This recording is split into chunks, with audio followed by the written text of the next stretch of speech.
What if the difference between giving up and thriving again after a setback wasn't luck, but technique? What if resilience could be trained the same way you train a muscle, with daily habits and mental strategies?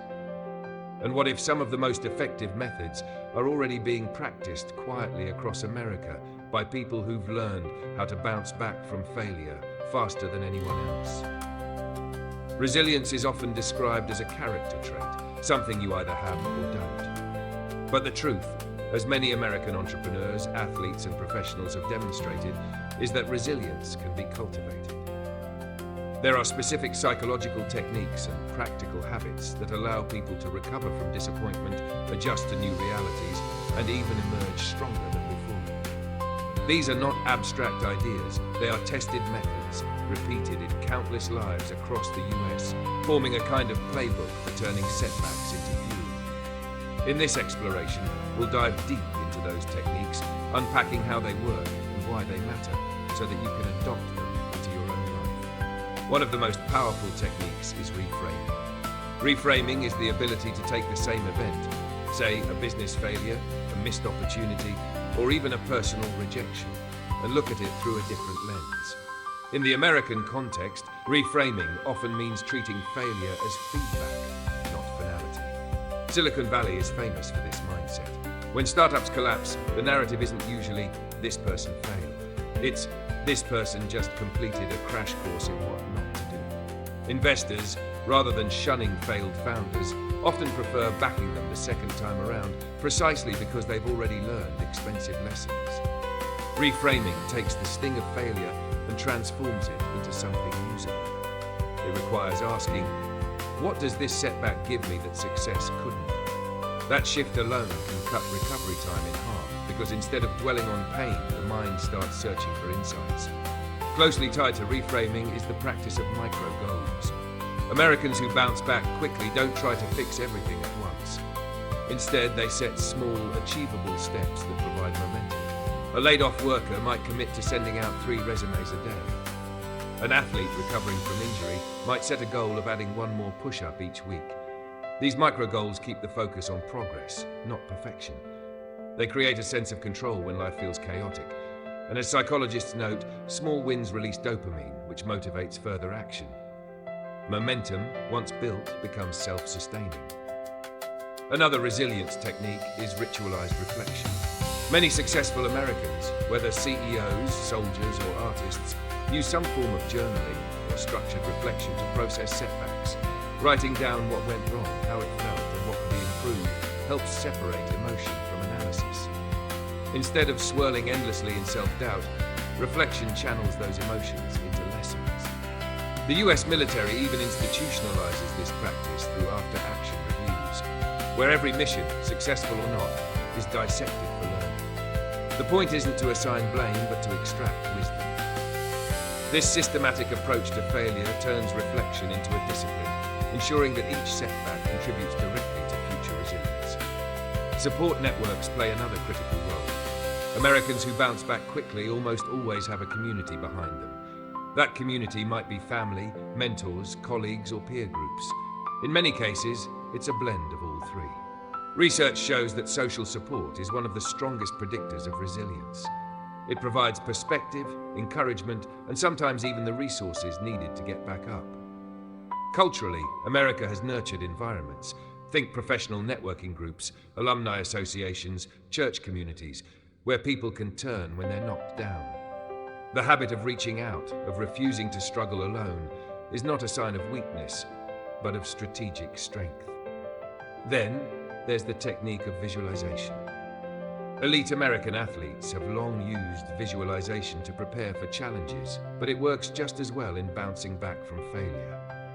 Visualization involves vividly imagining yourself succeeding at the next attempt, even when the last one ended in disappointment. By repeatedly seeing themselves getting back on track, people prime their brains for confidence and focus. Neuroscience confirms that mental rehearsal activates similar neural pathways as physical action. In other words, imagining a comeback can actually make it easier to achieve one. For someone reeling from failure, visualization offers a way to shift from hopelessness to possibility. Another secret lies in the embrace of adaptability. Americans often describe themselves as problem solvers, and this cultural trait feeds resilience. When something breaks, the instinct isn't to mourn, but to fix, adjust, or reinvent. Psychologically, adaptability requires letting go of rigid expectations and experimenting with new approaches. During the COVID-19 pandemic, countless American businesses survived, not because they avoided failure, but because they adapted.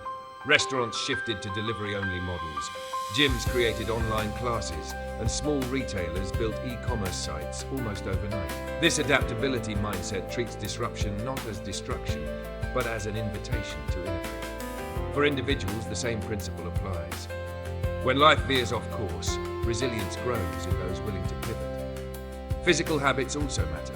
Resilient Americans tend to protect their bodies because they know physical health underpins mental toughness. Exercise, sleep, and nutrition are not just wellness cliches, they are resilience techniques. Regular exercise reduces stress hormones and boosts mood-regulating chemicals. Sleep restores cognitive function and emotional stability. Healthy nutrition prevents energy crashes that amplify despair. Many high-performing Americans treat these habits as non-negotiable, even in the midst of crisis, because they know resilience isn't just in the mind, it's in the body too. Another overlooked but powerful technique is service. Paradoxically, one of the quickest ways Americans bounce back from personal failure is by helping others. Volunteering, mentoring, or simply contributing to community projects shifts focus outward, breaking the cycle of self-absorption that often accompanies setbacks. It restores perspective. No matter how big your failure feels, there are always ways to create value for others. This outward orientation can reignite purpose and self-worth. In turn, that sense of purpose provides the fuel needed to rebuild personal goals. Faith and belief systems also play a role. For many Americans, resilience is tied to a spiritual or philosophical anchor. Believing in a higher purpose, whether through religion or personal philosophy, creates a sense of meaning in hardship. It's easier to bounce back when setbacks are seen not as random cruelty, but as part of a larger story. This belief doesn't erase pain, but it provides context, and context gives strength. Finally, resilient Americans embrace storytelling. They retell their own failures as narratives of growth, shaping how they remember and how others perceive them. Instead of hiding mistakes, they frame them as chapters in a larger journey. This storytelling reclaims agency. The failure becomes something that happened in the story, not the defining feature of the character. It also inspires others, creating a ripple effect where resilience multiplies across communities. All of these techniques, reframing, micro goals, reflection, community, visualization, adaptability, physical habits, service, belief systems, and storytelling, combine to form a resilience toolkit. What's striking is that none of them require extraordinary talent. They require practice, intention, and consistency. That's why resilience is not just for entrepreneurs or athletes. It's for anyone navigating life's inevitable setbacks. The American Resilience Playbook offers a powerful reminder. Bouncing back is not about pretending failure doesn't hurt. It's about feeling the pain, extracting the lesson, and then channeling energy into action. It's about practicing habits that protect mental health, leaning on communities that provide perspective, and cultivating mindsets that turn adversity into advantage. Each technique builds on the others, creating a compound effect. One small reframing leads to a micro goal. That goal builds momentum. Momentum encourages reflection. Reflection deepens adaptability. And soon, what seemed like an impossible comeback becomes not only possible, but inevitable. Resilience is often romanticized as toughness or grit. But in practice, it's more like craftsmanship. It's the careful weaving of daily practices, mindsets, and relationships that together create a safety net strong enough to catch you when you fall and launch you back higher than before. The secret is not in being unbreakable. The secret is in knowing how to rebuild again and again with stronger foundations each time. For anyone listening today, take heart in this. Resilience is not reserved for the extraordinary. It is built in ordinary moments. When you choose to reframe instead of complain, when you set one small goal instead of surrendering, when you reflect instead of ruminating, when you ask for help instead of isolating, when you adapt instead of resisting. These small choices, practiced daily, accumulate into something extraordinary. That is the real secret Americans use to bounce back. It is not about never falling. It is about mastering the art of rising every time. Resilience, at its heart, is a way of thinking as much as it is a way of acting. When Americans talk about bouncing back, they often describe it as grit, hustle, or determination. But beneath those broad terms lie a set of psychological patterns and habits. In Part 2, we take a closer look at how these techniques play out in real lives, moving from abstract principles into lived examples. Because resilience isn't just a theory, it's a skill demonstrated in the way people respond to adversity day after day. One of the most striking features of resilient Americans is their reliance on cognitive reframing. Consider an entrepreneur who has just seen a promising deal collapse. The instinctive reaction might be despair, anger, or self-doubt. Yet the resilient response reframes the moment. Instead of seeing it as a personal indictment, it becomes evidence that a new strategy is required. The shift is subtle but powerful. It turns a moment of helplessness into one of agency. Cognitive reframing is rooted in cognitive behavioral therapy, widely practiced in the US, which teaches individuals to identify distorted thought patterns and replace them with constructive interpretations. By doing so, setbacks stop being catastrophes and instead become challenges to navigate. Take the example of American athletes. When a player misses a decisive shot in a high-stakes game, the media may frame it as failure. But the athlete who reframes it as an opportunity for improvement, by studying their mechanics, revising their training, and mentally rehearsing success, emerges stronger. The practice of reframing is not denial, it is redirection. Americans who master it don't ignore pain or loss, but they reassign meaning. This meaning-making process is central to resilience. It allows individuals to place adversity within a larger story of growth, rather than as the final chapter. Closely aligned with reframing is the technique of creating micro-goals. American culture often celebrates big, audacious dreams, but the most resilient people know that recovery happens through small, incremental steps. After losing a job, for instance, setting a goal of landing a new executive role within a month may be overwhelming. Instead, resilient individuals focus on micro-goals, updating a resume by the end of the week, reconnecting with 3 professional contacts, or applying to a set number of jobs daily. Each completed step delivers a sense of progress, fueling motivation. Psychologists call this the progress principle. Small wins release dopamine and encourage further effort. Americans who bounce back fast harness this principle consistently, understanding that resilience is sustained not by giant leaps, but by steady steps forward. Another cornerstone of resilience is structured reflection. In the aftermath of failure, unstructured rumination can trap people in cycles of blame and regret. Structured reflection, on the other hand, channels those emotions into analysis and growth. The American military institutionalizes this through after-action reviews. Every mission, whether successful or disastrous, is dissected to identify lessons. In the corporate world, startups conduct post-mortems after failed product launches to ensure mistakes are not repeated. At the personal level, journaling provides a similar function. Writing about setbacks clarifies what happened, what feelings were triggered, and what lessons can be drawn. This kind of reflection transforms raw emotion into insight, which is the currency of resilience. Support systems are equally vital. Americans who recover quickly often have diverse networks to lean on. Mentors for guidance, peers for empathy, and communities for encouragement. The culture of mentorship, particularly strong in business and academia, reflects this. When a young professional faces setbacks, a mentor who has already weathered storms can provide perspective. I failed too, and here's what I learned. Such support reframes the setback not as an anomaly, but as part of a universal pattern. Social science research consistently shows that perceived social support is one of the strongest predictors of resilience. In practice, this means that resilient Americans rarely isolate themselves in failure. They seek connection, advice, and encouragement.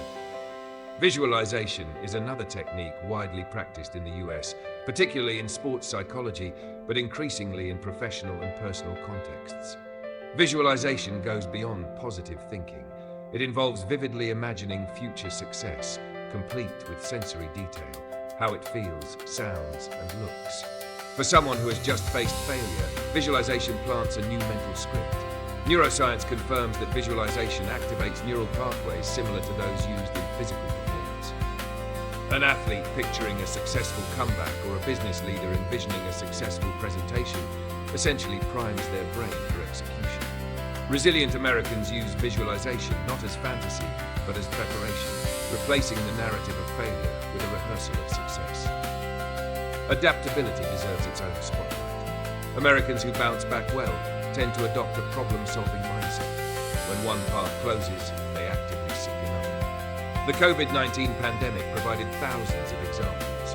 Restaurants creating delivery-only kitchens, gyms shifting to online classes, and small retailers launching e-commerce platforms. Adaptability requires letting go of rigid expectations.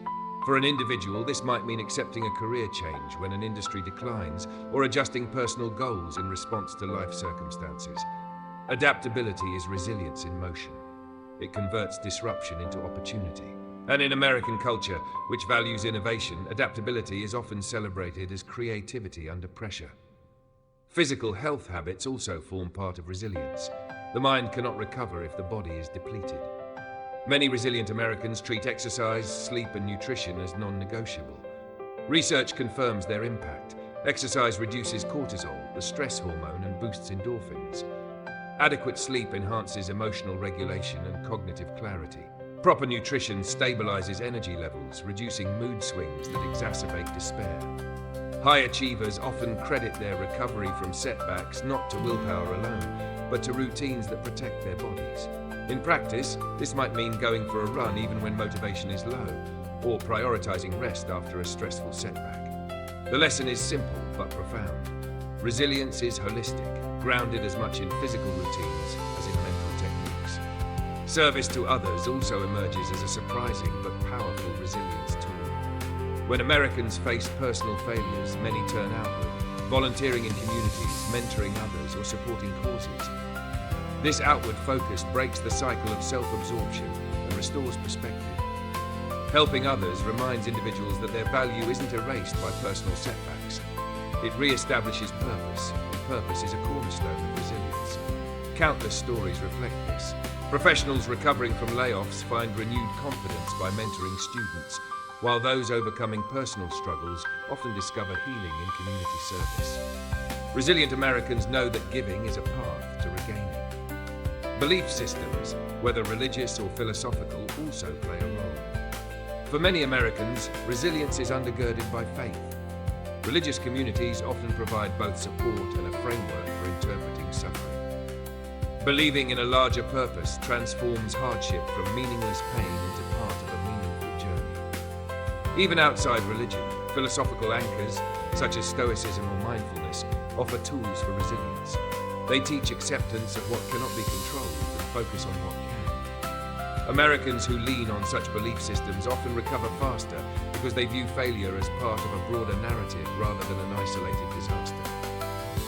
Storytelling, finally, is perhaps the most culturally distinctive resilience technique in America. Americans often transform personal setbacks into narratives of comeback. This storytelling not only reshapes self-perception, but also inspires others.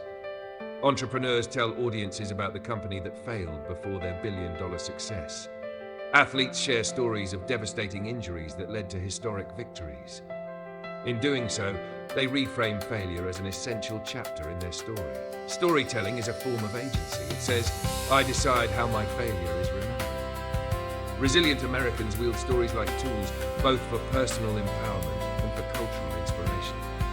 These techniques don't exist in isolation. They reinforce one another. Reframing shifts perspective, micro-goals create progress, reflection extracts lessons, community provides support, visualization primes confidence, adaptability turns disruption into opportunity, physical health stabilizes the foundation, service restores purpose, belief systems provide meaning, and storytelling rewrites identity. Together they form an interlocking system, a resilience ecosystem. To understand how this looks in practice, imagine an American professional who has just been laid off. At first, the blow feels crushing, but within days, they begin reframing. This isn't the end of my career, it's a chance to pivot. They set micro goals, update the resume, reconnect with old colleagues, apply for roles. They journal about what went wrong in their last role and what they want to do differently. They call mentors for advice. They visualize themselves succeeding in interviews. When industries shift, they adapt by considering adjacent roles. They maintain health through exercise and sleep. They volunteer in local organizations to regain purpose. Their faith or personal philosophy reminds them that life's path isn't linear. And when they tell the story later, they present it as a turning point, not a tragedy. Each step, grounded in resilience techniques, turns a layoff into a launchpad. The American secret to bouncing back isn't hidden in extraordinary talent. It lies in practiced habits, cultural frameworks, and collective wisdom passed from one story to another. What seems like superhuman grit is often the result of consistent application of these techniques. And the beauty of this system is that it's transferable. Anyone, anywhere, can adopt these methods. Resilience is not bound by geography, it's bound by mindset and practice. In the end, resilience is less about resisting collapse and more about embracing reconstruction.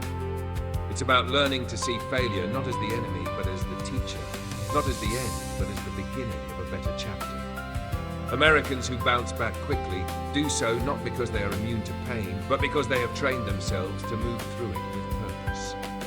And that is a secret anyone can use.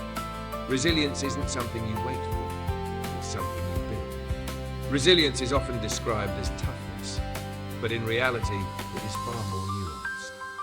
True resilience is not about gritting your teeth and pushing blindly through every storm.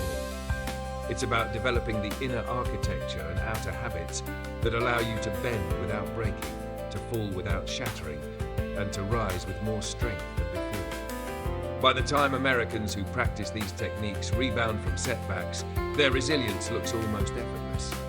But it is anything but. In part 3 of this journey, we dive into how these techniques become part of daily life, how they work together to create a system of recovery, and how you can weave them into your own story. At the end, I'll also challenge you to take action, because resilience is not learned passively, it must be practiced. To understand resilience in action, imagine the rhythm of a pendulum. A setback swings us back, sometimes violently. The resilient person doesn't stop the swing, they harness the momentum to move forward again. That swing forward comes from a combination of mindset and technique. Americans who bounce back quickly have internalized the fact that life will deliver setbacks, sometimes devastating ones, but those setbacks don't have to define the future. They approach failure as a training ground rather than a final sentence. One of the defining features of resilience in practice is the way resilient people control their internal dialogue. The voice in our heads can be our worst enemy after a failure. It tells us we're not good enough, not smart enough, not capable of trying again. But resilient individuals challenge that voice. They replace absolute statements like, I failed, therefore I am a failure, with more constructive narratives. This attempt failed, but I gained information that will help me succeed next time. In the US, this is reinforced through cultural sayings like, fail fast, fail forward. But the real power lies in repetition. Over and over, resilient people correct their inner narrative until optimism becomes habitual, not forced. Another practical demonstration of resilience is the willingness to start small after a big collapse. Americans who recover quickly rarely attempt to rebuild everything overnight. Instead, they focus on micro actions that restore confidence and direction. A business owner who went bankrupt might begin with freelancing or consulting before launching a new company. A student who failed an exam might commit to studying 15 minutes more each day instead of trying to master everything at once. These micro actions create a sense of progress, and progress is the antidote to despair. Each small win strengthens the belief that bigger wins are possible. Equally important is the way resilient people embrace accountability. When things fall apart, the easy route is blame, blaming the market, the boss, the economy, or even bad luck. But blame is a trap. It shifts focus outward and away from growth. In American culture, many resilient figures have shared their failures openly, often beginning with the phrase, "Here's where I went wrong." That ownership is not weakness, it is power. By claiming responsibility, they reclaim control. Once you see failure as partly your responsibility, you also see the future as partly within your control. That shift is critical in bouncing back quickly. A striking example can be seen in American startups. Many founders who failed in their first ventures openly write about the mistakes they made, scaling too fast, ignoring customer signals, spending recklessly, or choosing the wrong team. These reflections not only help others, but also cement lessons for themselves. By the time they launch again, they've built a map of pitfalls to avoid. Accountability shortens the recovery curve because lessons are documented and carried forward. Support systems remain one of the most underrated yet powerful tools of resilience. Americans who bounce back quickly rarely do it in isolation. They call mentors, seek therapy, talk to peers, and lean on family. The cultural emphasis on networking and mentorship creates an environment where people are encouraged to reach out rather than retreat. What looks like personal resilience is often shared resilience. Think about Alcoholics Anonymous, an American-born program built entirely on the principle that recovery requires community. The same principle applies to entrepreneurship, athletics, and even personal relationships. Resilience grows stronger when shared. Adaptability also plays a starring role. Americans who recover well understand that rigidity is the enemy of resilience. Life changes, markets shift, relationships evolve. Resilience requires flexibility. During the pandemic, countless businesses survived, not because they were untouched by crisis, but because they adapted. Gyms shifted to virtual classes, schools moved online, and restaurants pivoted to takeout. Adaptability is not simply reacting, it's anticipating change, staying curious and experimenting with alternatives. For individuals, this might mean exploring new career paths, rethinking priorities, or adopting new skills. Adaptability ensures that failure is never final. It is simply an opportunity to evolve. The physical foundation of resilience cannot be overlooked. Americans who consistently bounce back protect their health. Exercise, nutrition, and sleep act as anchors when everything else feels uncertain. Studies consistently show that exercise reduces stress, improves mood, and boosts cognitive performance. Adequate sleep restores emotional stability. Balanced nutrition keeps energy consistent. High performers in America, from CEOs to elite athletes, often credit their ability to endure setbacks to these basic routines. Resilience may sound glamorous in stories, but in daily life, it is built in habits as ordinary as morning workouts, healthy meals, and regular rest.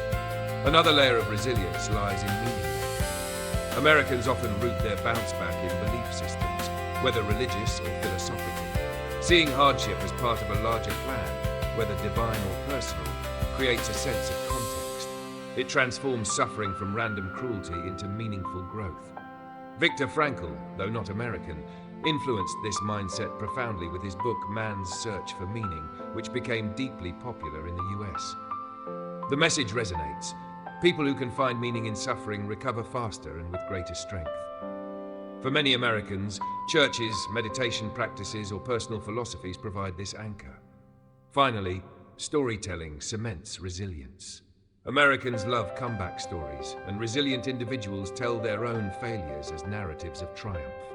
This storytelling isn't just for others, it's for themselves. By retelling their failures as part of a larger arc, they reclaim agency. They are not passive victims of circumstance. They are protagonists in a drama of resilience. Each retelling strengthens identity, embedding resilience into who they are.